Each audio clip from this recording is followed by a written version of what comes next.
एकदा का आपण त्याला भक्तीने, एकदा का आपण त्याला श्रद्धेने जर आवाज दिला ना, तर तो भगवान परमात्मा आपल्या असणारा प्रत्येक काम करण्याकरता उभा राहतो.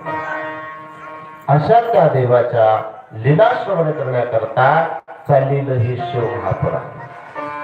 म्हणून सदा सेव्या, सदा सेव्या, सतत सेवन करायचं, सतत श्रवण करायचंय, ऐकायची त्याची कथा. आणि ऐकल्याच्या नंतर जे आपल्या जीवनामध्ये कर्म आहे ना, ते कर्म सुद्धा नाश करण्याची आणि कर्म सुद्धा त्या ठिकाणातून कर्मबंधनातून मुक्त करण्याची ताकद माझ्या देवामध्ये आहे.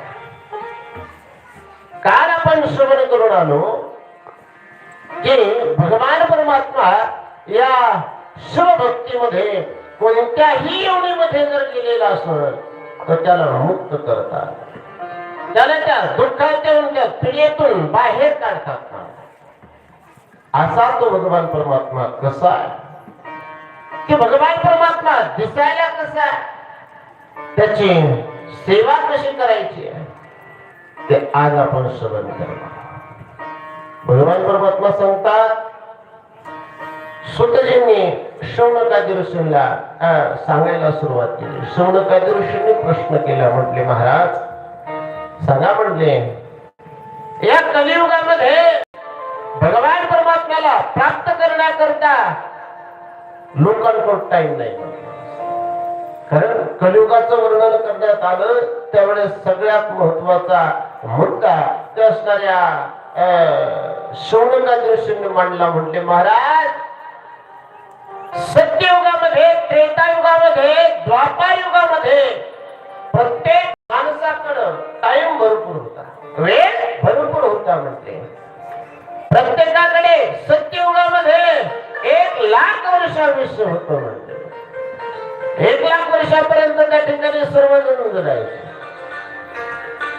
त्रेतायुगामध्ये जगत असताना तप कोणी 10,000 वर्षापर्यंत केलेलं, कोणी त्या ठिकाणी 21,000 वर्षापर्यंत तप केलेलं, कोणी त्या ठिकाणी महाराज त्या 17च्या युगामध्ये अनेक वर्ष, आयुष्य भरपूर आहे.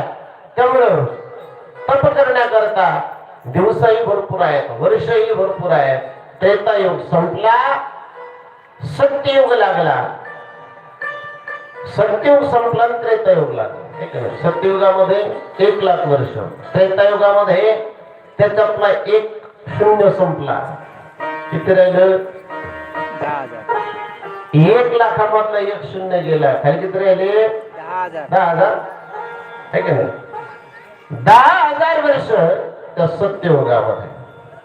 बघा, त्या सत्ययुगही संपला, 1,000 संपला. द्वापार युग लागला. द्वापार युगामध्ये 1,000 वर्ष, एका माणसाचा आयुष्य 1,000 वर्ष. द्वापारही संपला, तसा 1,000 निघून गेला. खाली किती राहिले? 100 वर्ष. आणि त्या 100 वर्षामध्ये तुम्हाला जगायचं. तुम्ही आम्ही त्या 100 वर्षामध्ये जीवन जगू राहिले. किती वर्ष आपल्याला आयुष्य दिलंय? तर 100 वर्ष. मग 100 वर्षामध्ये काय काय करायचंय? सगळं जीवन जगायचंय. ते सर्व आयुष्य मानव